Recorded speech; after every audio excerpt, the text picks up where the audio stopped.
Hello guys, what's up? Once again, Palaboy OFW here. So for today's vlog mga idol, binabati natin si Tatay Digong ng 88th birthday ngayong March 28. At ngayong araw na ito mga Lodi, mga kapatid, ang global tribute ni Tatay Digong sa buong mundo, no?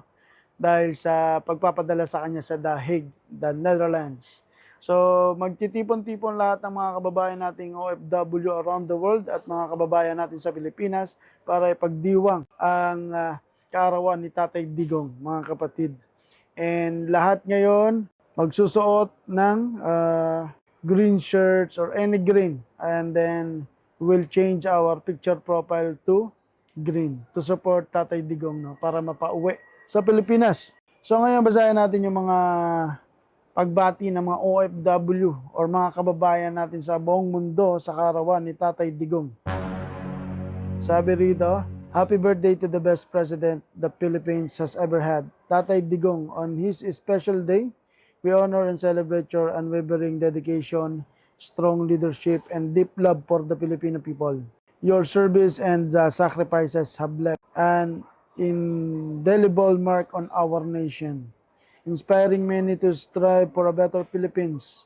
May you be blessed with good health, happiness, and many more years of wisdom and strength. Mabuhay kayo. We love you.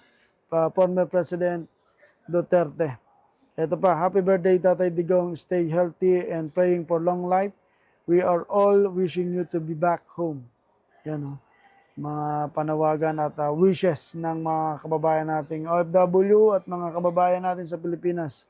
Happy birthday, Tatay Digong. May the Lord bless you and give you strength, peace, and wisdom. God bless you and to your family. We love you, our best president. So, yan ang mga pagbati ng ating mga kababayang OFW at mga kababayan natin sa Pilipinas or Tatay Digong. And, of course, ito yung tribute ng mga kababayan natin. Let's turn the world green.